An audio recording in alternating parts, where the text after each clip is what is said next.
Okay, hey, it's your boy Pet here with FXQuintillionaires. Okay, so we're gonna be continuing where we left off last time. Okay, so what I wanna show you today are pending orders. In the market, we have pending orders, something that will auto buy for you. If you wanted to buy something, but then you don't have time to wait for it until to get to a certain price, you can set something that we call a sell stop, buy stop, sell limit, or buy limit to buy or sell for you automatically. That's when the market buys and sells for you automatically.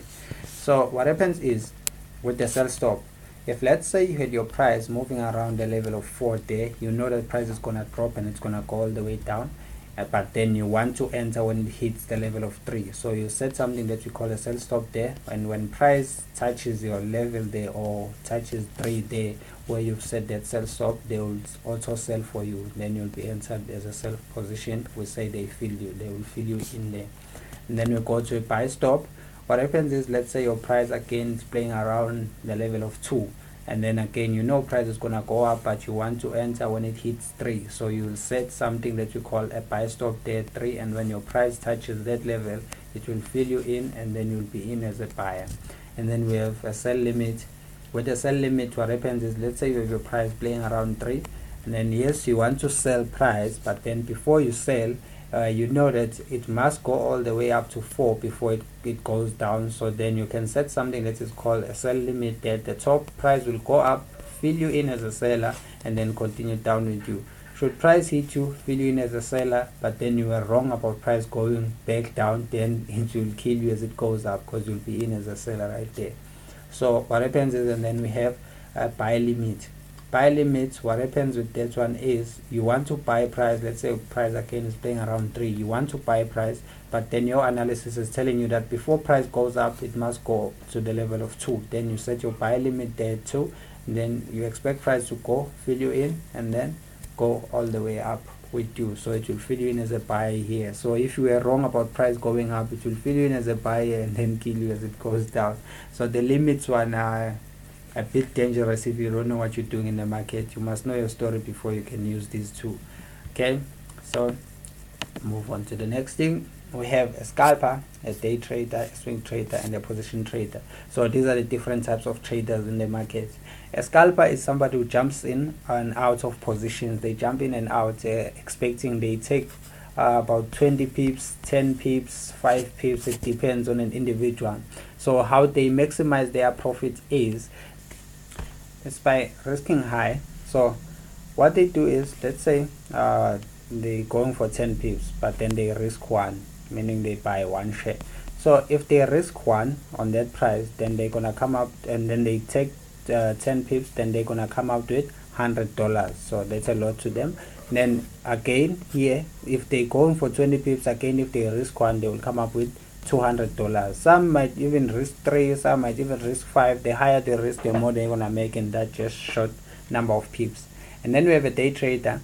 A day trader is somebody who will buy and hold for a day. Maybe they buy in the morning, later on they close that position, they sell, but whatever position they take, it's condemned within a day. So they'll buy and hold for a day, or sell and hold for a day. And then we have a swing trader. A swing trader is somebody who's going to hold a position for 2 to 3 days. So this guy is going to buy and hold through the day to the next day, and then they might close or hold to the 3rd day, and then we call that one a swing trader. And then we have a long position trader or a long-term trader. Those ones, they will hold for more than a week. They will hold for more than a week, a month. They will hold for years. We call those guys position traders. And then we go to okay, what happens is, in the market we have a stop loss and we have a take profit, meaning if you were to buy at 2 and expecting price to go all the way up to 4, but if you are wrong, let's say, then you know, just as a precaution, that say, in case I'm wrong, if price goes and then it goes to 1, I'm gonna close my position. So you can buy at 2 and then wait for price to go up, but then if you are wrong, you will wait for it to hit 1, and then you will close. Or you can set something that you call a stop loss when buying at 2, and then you set something that is called a stop loss there at 1, and then if you are wrong, price will go, if it hits that stop loss there at 1, and then the computer or your phone will close your position for you automatically. And then when it comes to take profit side, if you're buying again at 2 expecting price to go to 4, you will wait for it. When it gets to 4, you will close yourself.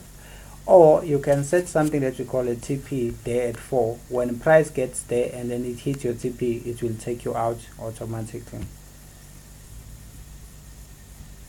Okay, and then let's go to something that is called candlesticks. Okay, but before we can start candlesticks, we can discuss candlesticks. I want us to talk about the time frames. Let's assume, or let's just say, maybe go back to the story that we're making an example about at the beginning, ShopRite. We all know that in ShopRite you will get different charts. Let's say you have a manager coming in today. That manager comes in and then it's like, no, can I see, I just want to see the history of ShopRite ever since it started. I want to see how it has been doing, so I want you to give me a chart for that. So for that store, they might give him a chart maybe that has 1990s and all the stuff, wherever they started, 1960, I don't know when they started, maybe 70, 80, 90, all the way. But then what I want you to see is it's the chart for ShopRite, but then it will be represented in years at the bottom. And then another manager comes in and then is like, no, I don't care when we started and all the stuff, I just want to see how we did last year from January. So that guy, they'll give him a chart from January all the way to December, and then it will be in months at the bottom. And then another one might come in and say, okay, I don't care about last year, I just want to see how we did in January this year. Then that guy, they might give him a chart that's in days, day 1, day 2, day 3. So but what I'm trying to show you here is, for the very same store, you can get these different charts in different time frames. So it's the chart of the same store, but then in different time frames.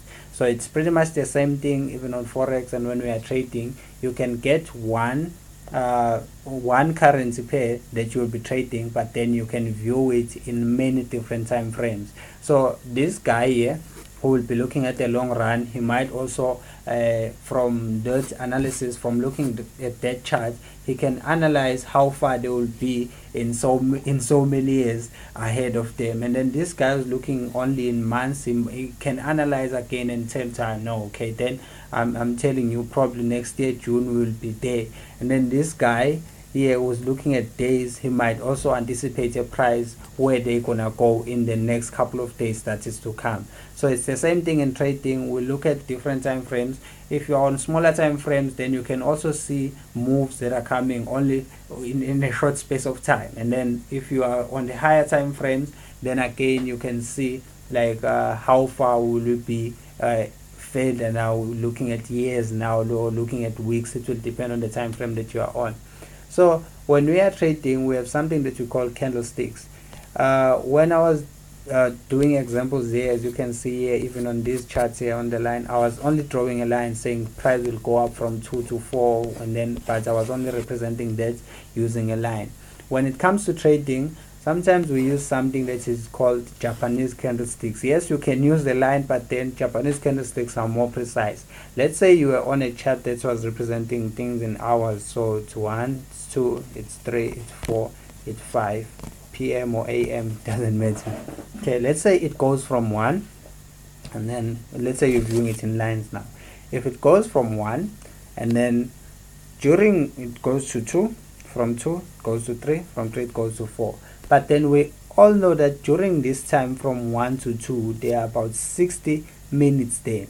So during that 60 minutes, you will find that this thing went up, it came down, it went all the way up there, it came all the way down here, and then it was 2 o'clock.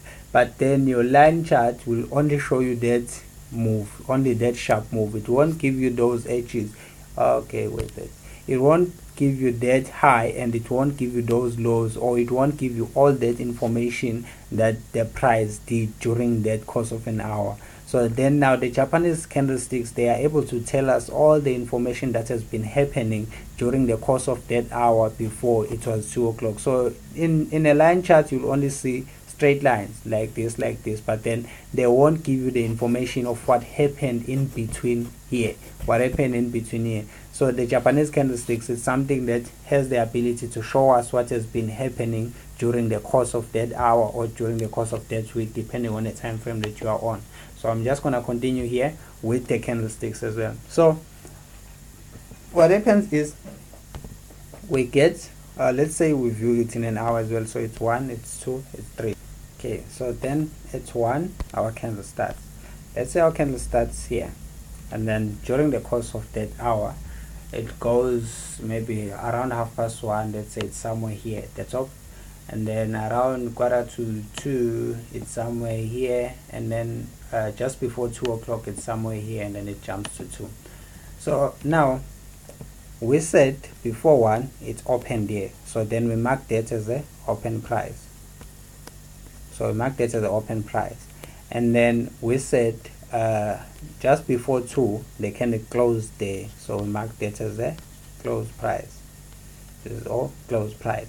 So then what we do is we then combine the close price and the open price with something that is like a block or something, and then we say that is a body of a candle. That is the body of a candle. And then what happens is we know that during the course of this 1 hour, price went all the way to that high, and then we joined that by a line, and then again price went all the way to that low, we joined that by a line as well, and then these two lines we call this line wicks or tails or shadows. So that's what we call this line. It's wick, tails, or shadows. And then we'll mark that as the lowest price the candle reached, and that as the highest price. Just gonna write high there, and that is the highest price the candle reached. So looking at this candle, let's say we had our chart right here looking like this, and let's say somewhere there it was 5, and somewhere there it was 7, and then somewhere there it was 3, and then somewhere there it was 8. So then we know that now this candle opened at 5 and then it closed at 7. So what does this mean? That means this candle went up. So then we'll mark this as a bull candle. If you remember the terminologies, we said something if it's going up, it's bullish. So this is a bull candle. The lowest price reached by the candle was 3. The highest price reached by the candle was 8. So then if a candle is bull, if it's going up, by default on the cell phone you will find that that candle will be white, but then others will edit that. You can customize colors and put the color that you want. Others want this candle to be green, so if it's going up then they will mark it as green. And then again, let's say now it's 2 o'clock. So now that it's 2 o'clock, a candle starts here. So there's that 2. A candle starts here. 2:15 it's at the top. Before 3 or 2:45 it's there. Before 3 it's there. Let's just say 2:45 it's there. Before 3 it's there, and then it closes, and then it jumps to 3.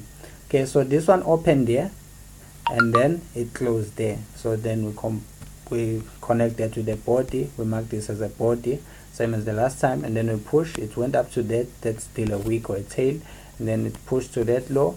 That's still a wick or a tail, and then this will be the lowest point. That will be the highest point, and then this will be the body. Now if you look at this candle, it opened at the top and closed at the bottom, so it means this one moved price from 7 to 5.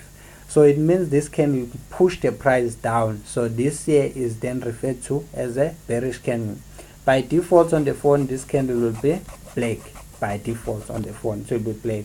But then most people will customize it and make it red.